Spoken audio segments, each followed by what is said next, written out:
This is St. Louis on the Air from St. Louis Public Radio. I'm Elaine Cha.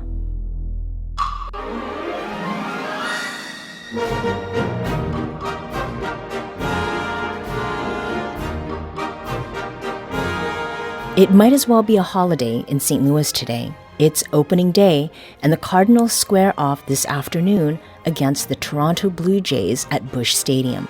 St. Louis Public Radio's morning newscaster and senior correspondent Wayne Pratt spoke with Rob Rains about this year's team. Rains is a Cardinals beat writer for STLSportspage.com, and Wayne first asked how excited fans should be about this year's team. I think pretty excited. I like the young talent on the team. Obviously, a lot of time in spring training was spent talking about Jordan Walker, the 20-year-old prospect who will start on opening day, the youngest player in, 23 years to start on opening day for the Cardinals. Rick Ankiel was the last one at that age. So, he wasn't even opening day starter. But I think that, it's – and not only him. I mean, you've got Nolan Gorman. You've got some of the other young players who I think are coming into their own. You've got hopefully have a healthy Jack Flaherty. I think the only disappointment really at spring training was that Adam Wainwright's going to start the year on the injury list and won't be able to pitch on opening day. But other than that, I think it was a very good spring training. I think there's a lot of reasons for Cardinals fans to be excited.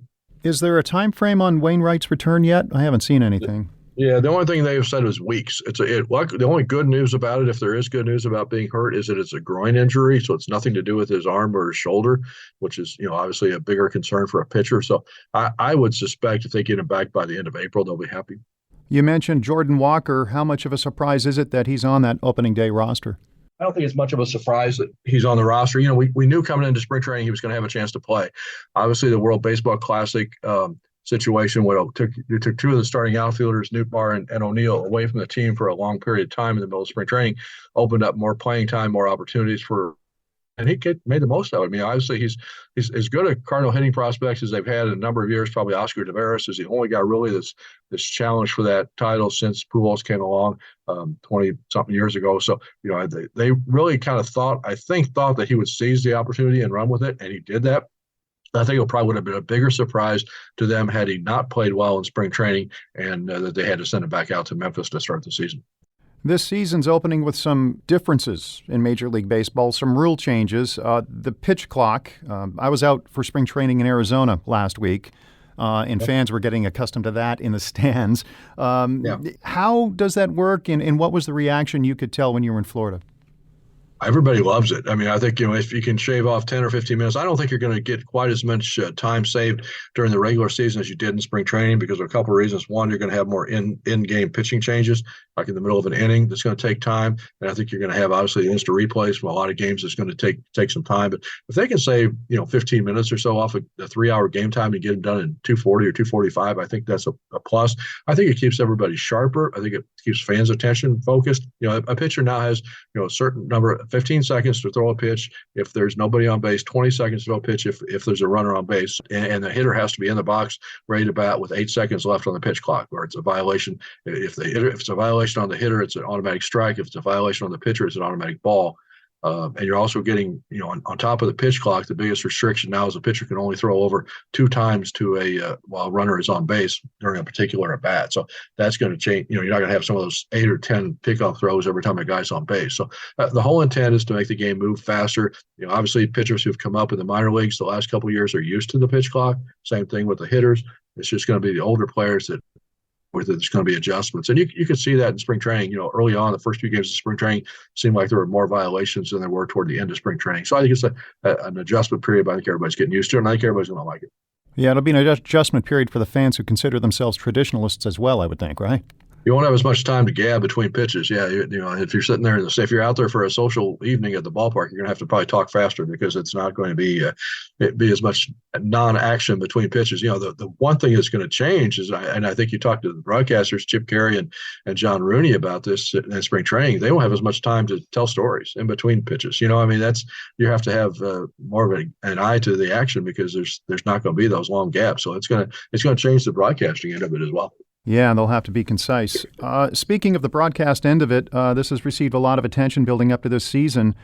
So how is the uncertainty over the team's bankrupt TV broadcaster, Bally Sports, going to affect the team, or is it already hanging over the team? How do you assess that? I don't think it hangs over the team itself on the field. I think the front office and the financial people that have to deal with budgets are probably more concerned about it than the players or the on-field personnel at this point. But I think it is a concern going forward because Bally's is Diamond Sports, which is the owner of Bally's and all the regional sports networks, has a lot of money that they have to pay the Cardinals every year in rights fees under this new broadcast agreement that they signed a couple of years ago. So if they're not able to make those payments, then that's revenue that the Cardinals have counted on as far as setting their operating budget and things like that they're going to have to find a way to offset that. So that's a concern that they're going to have to deal with. I think, from a fan standpoint, watching the games, I think that's what everybody worried about is how am I going to get to watch the games? And I don't think we know the answer to that yet. I mean, as of now, they're operating under the bankruptcy protection that they can, still reorganize and keep things going the way they are. How long that will go on, I don't know. I do think that there's going to be Cardinals are not going to let me put this way. The Cardinals are not going to let a situation develop where the fans are not going to be able to watch the games. Whether it's they have to take over the rights themselves and produce and disseminate the games in some form or fashion, that's what will happen because they're not going to have a situation go where their games are not going to be available to the fans. I just don't know how that access is going to work. Getting back to spring training, any other surprises? Anything else jump out at you from spring training this year?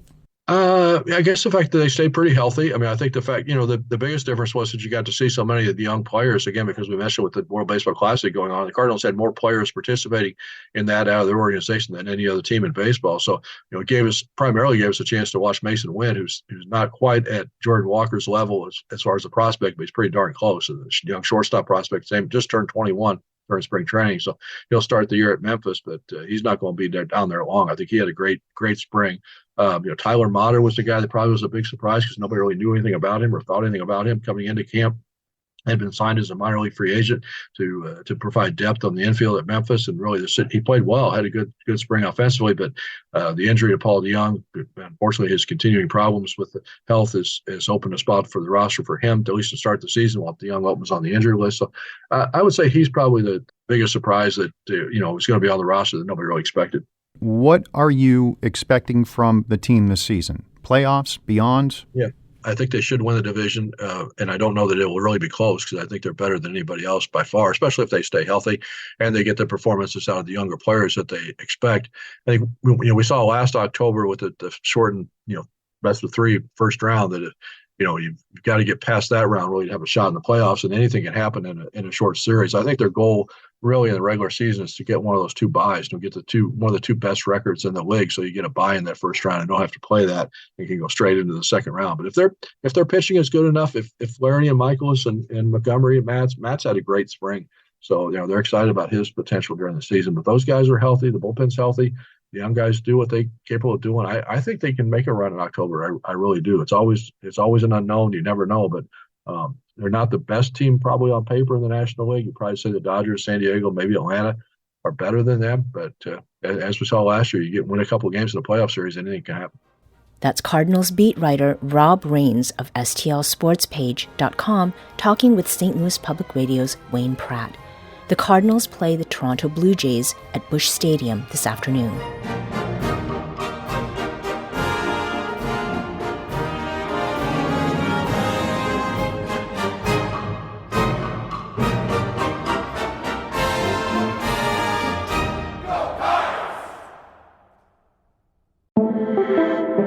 Today's episode was produced by Alex Hoyer. Wayne Pratt recorded the segment and Alex mixed it. Our production intern is Avery Rogers. Our executive producer is Alex Hoyer. St. Louis on the Air is a production of St. Louis Public Radio. Understanding starts here.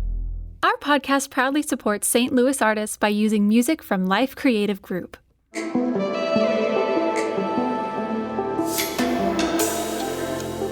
Do you find yourself regularly listening to episodes of St. Louis on the Air? Suggest us to a friend you think might enjoy our conversations. And leave us a review and rating on Apple Podcasts on the App Store. It's the simplest way to help people discover our show. Thanks. St. Louis Public Radio is a member-supported service of the University of Missouri St. Louis.